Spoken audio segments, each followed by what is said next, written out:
बाकी मदर्स के लिए छुट्टियां छुट्टियां होती होंगी, बट मेरे लिए ऐसा कुछ नहीं है, क्योंकि जब यहाँ से छुट्टियां जाते हैं तो घर पर ससुराल में जाके साफ सफाई करनी पड़ती है, और 1 महीने बाद जब हम यहाँ पर आते हैं तो यहाँ का घर गंदा मिलता है, तो यहाँ पे आके साफ सफाई करनी पड़ती है। मतलब ऐसा लगता है कि जैसे पूरी छुट्टियां मेरी साफ सफाई में ही चली गई हों। और इस बार तो और ज्यादा मुश्किल हो गई, क्योंकि मैं अपने हस्बैंड से लगभग 10-12 दिन पहले घर पर चली गई थी, तो जो किचन में सामान था खाने पीने का उसको एज इट इज छोड़ गई थी। मेरे बाद मेरे हस्बैंड ने उसे यूज किया, बट जब रखरखाव की बारी आई तो उस तरीके से नहीं कर पाए जिस तरीके से एक लेडी कर लेती है। तो जब हम वापस आए, कुछ खाने पीने की चीजों में कीड़े लग चुके थे, जैसे आटा, दाल, चावल या फिर पिसे हुए मसाले भी कुछ ऐसे होते हैं जिनमें कि कीड़े लग जाते हैं।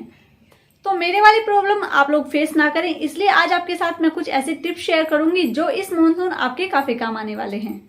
सो वीडियो पे एंड तक बने रहिएगा। एंड चलिए वीडियो स्टार्ट करते हैं। तो देखिए, इस बार मेरी लापरवाही की वजह से कुछ इस तरीके से कीड़े मेरे किचन में आ गए थे। कुछ दाल में भी थे, कुछ आटे में भी थे, चावल में भी थे, और चीनी की भी मेन प्रॉब्लम थी। बट सबसे पहले मैं बात करूंगी दलिए की। दलिया सबसे ज़्यादा हेल्दी होता है, बट कई बार क्या होता है कि बिना बरसात के भी इसमें कीड़े लग जाते हैं। इस प्रॉब्लम से बचने के लिए हमें दलिए को कभी भी सीधे स्टोर नहीं करना चाहिए। इससे क्या होता है कि इसमें कीड़े लगने के चांसेस ज़्यादा होते हैं। इसको सीधे स्टोर करने के बजाय आप इसको थोड़ा सा भून कर रख लें। इससे क्या होगा, ना तो इसमें जाले पड़ेंगे और ना ही इसमें कीड़े लगेंगे। तो मैं तो हमेशा ऐसे ही करती हूँ, क्योंकि जब दलिया पहले से भुना रखा रहता है उसके मुझे 2 फ़ायदे हो जाते हैं। एक तो कुकिंग के टाइम मेरा टाइम कम लगेगा, क्योंकि एट ए टाइम मुझे दलिया को भूनना नहीं पड़ेगा, और दूसरा इसमें जाले या कीड़े का भी कोई इशू नहीं होगा। इसी तरीके से जो सेवइयाँ आती हैं उनको भी मैं पहले ही भून कर रख लेती हूँ, क्योंकि ये चीज़ें जब तक पैकेट के अंदर रहती हैं तब तक सेफ रहती हैं। इसके बाद इसमें कीड़े या जाले लगने शुरू हो जाते हैं। कश्मीरी लाल मिर्च हो या फिर लाल मिर्च नॉर्मल पाउडर हो, इसमें कीड़े लगना आम समस्या होती है, और बरसात के दिनों में तो ये प्रॉब्लम और ज़्यादा बढ़ जाती है। तो इससे बचने के लिए हमें क्या करना है, जिस भी जार में हम अपने लाल मिर्च को रखते हैं उसमें हमें थोड़ा सा हींग ऐड कर लेना है, और हींग को अच्छे से मिला लेना है। हींग ऐड करने से एक तो आपकी लाल मिर्च का जो कलर है वो हमेशा बेस्ट बना रहेगा, और दूसरा इसमें कीड़े या जाले भी नहीं लगेंगे। नेक्स्ट जो प्रॉब्लम आती है वो होता है किचन में आटा। तो किचन में आटा हम सबसे ज़्यादा यूज़ करते हैं, तो इसलिए इसको सबसे ज़्यादा सेफ रखना भी ज़रूरी है। तो इसके लिए हमें क्या करना है, हमें 8 से 10 तेज पत्ते ले लेने हैं, और उसे हमें लगभग 25 किलो आटे में ऐड कर लेना है, और उसे अच्छे से नीचे तक मिक्स कर लेंगे, ताकि जो उसकी स्मेल है वो नीचे तक आटे में हमारी बनी रहे। तेज पत्ते की स्मेल बहुत ज़्यादा स्ट्रॉन्ग होती है, जिसकी वजह से इसमें ना तो कीड़ा लगता है और ना ही आटे में जाले पड़ते हैं। तो ये हैक बहुत ज़्यादा काम का है, इसलिए आप ज़रूर ट्राई कीजिएगा एंड मुझे कमेंट करके बताइएगा कि इस हैक ने आपकी कितनी हेल्प की है। तो नमक तो हमारे किचन का किंग होता है, बट अगर किंग की खूबसूरती में दाग आ जाए तो भाई कैसा लगेगा, अच्छा नहीं लगेगा ना। मैं बात कर रही हूँ नमक में मॉइस्चराइज़र की, और इससे भी ज़्यादा ये प्रॉब्लम होती है ब्लैक सॉल्ट में, जो कि बहुत जल्दी मॉइस्चराइज़र पकड़ता है। Due to this problem sprinkler के होल भी बंद हो जाते हैं। तो इस प्रॉब्लम से बचने का बहुत ही आसान तरीका है। इसके लिए आप क्या कीजिएगा, आप थोड़े से चावल अपने नमक में ऐड कर लीजिए। इससे इसमें बिल्कुल भी मॉइस्चराइज़र नहीं आएगा, और कभी भी आपको नमक की सीलन की प्रॉब्लम को फेस नहीं करना पड़ेगा।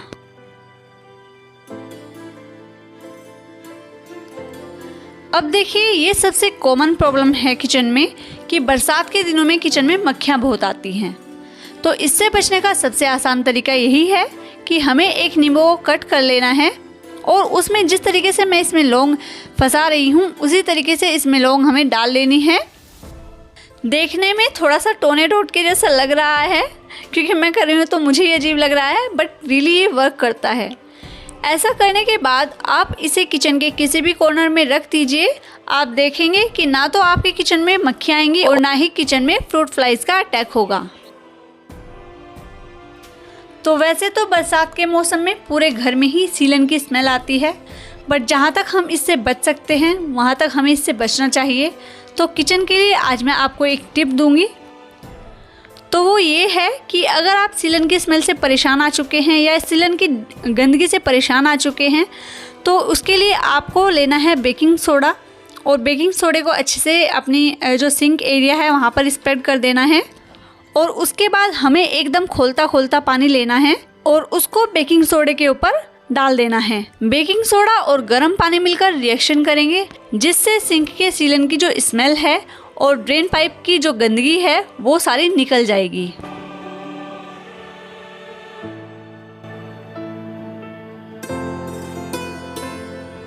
अगली टिप ये है गाइस कि मुझे तो ऐसा लगता है कि चावल में हमेशा कीड़े लगे ही रहते हैं, क्योंकि चाहे बरसात का मौसम हो या गर्मी का हो या सर्दी का हो, इसमें हमेशा कीड़े लग ही जाते हैं। बट अगर आप चाहते हैं कि इसमें कीड़े ना लगें तो आप ऐसे माचिस की तिल्लियाँ ले लीजिए। इसमें जो आगे मसाला लगा रहता है ये ना तो हमारे चावलों में कीड़े लगने देगा और ना ही जाले पड़ने देगा। आप इस तरीके से एक रबर बैंड के थ्रू अपनी माचिस की तिल्लियों को बांध सकते हैं, या इस तरीके से खोल के भी डाल सकते हैं, या फिर सीधे माचिस के जो कवर होता है उसको भी यूज़ कर सकते हैं। बट मेरे पास चावल की क्वांटिटी थोड़ी ज़्यादा थी तो अंदर तक उसको मिक्स करना अच्छे से पॉसिबल नहीं हो पा रहा था, इसलिए मैंने रबर बैंड का यूज़ करके माचिस की तिल्लियों को अंदर तक दबा दिया।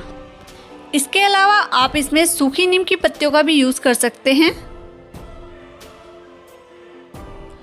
तो गाइज़ आप देख सकते हैं हमारी चीनी की कंटेनर में मॉइस्चराइज़र आ चुका है, और इसके अलावा एक प्रॉब्लम चीनी में और होती है जो कि है चींटियाँ आने की। तो इससे बचने के लिए आपको क्या करना है, अपनी चीनी में लौंग मिला दीजिए। लौंग की वजह से ना तो उसमें चींटियाँ आएंगी और ना ही उसमें मॉइस्चराइज़र आएगा। जब आप चीनी का यूज़ करें आप लौंग निकाल भी सकते हैं या फिर आप इनको खाने में भी यूज़ कर सकते हैं, इनसे भी कोई प्रॉब्लम नहीं होती। वैसे तो पूरे किचन में खाने के सामान में ज़्यादातर कीड़े या जाले लग गए हैं या फिर सीलन आ गई है, पर दालें मेरी इस बार बच गई हैं, तो इनको ख़राब होने से पहले ही मैं अच्छे से इनको सेव कर दूंगी। एंड उसके लिए मैं क्या करूंगी, मैं 2-4 ऐसी सूखी मिर्च लूँगी और उन सूखी मिर्च को मैं सभी अपनी दालों में ऐड कर लूँगी।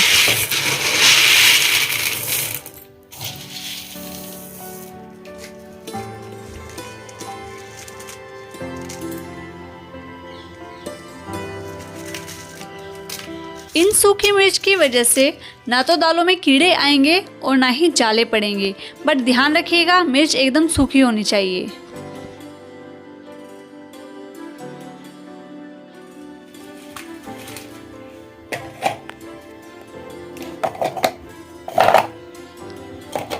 आज की लास्ट टिप जो कि हम में से ज़्यादातर लोगों ने फेस की हुई है, जी हाँ, मैं बात कर रही हूँ नमकीन या बिस्किट के सीलन की। ये समस्या आम है, बट इससे बचने की जो ट्रिक है वो बहुत इजी है। तो इसके लिए हमें क्या करना है, हमें एक कागज़ में थोड़े से चावल ले लेने हैं और उसको लपेटकर हमें चावल को अपने बिस्किट के कंटेनर के अंदर रख देना है। इससे आप क्या देखेंगे कि आपके नमकीन या बिस्किट हमेशा क्रिस्पी और फ्रेश बने रहेंगे। तो गाइस ये था आज का वीडियो। आप लोगों को कैसा लगा please do let me know in the comment section below and give thumbs up. And हाँ, अगर आप मेरे चैनल पर नए हैं तो please do consider to subscribe my channel. अब मिलते हैं हमारे नेक्स्ट वीडियो में। Till then take care and bye bye.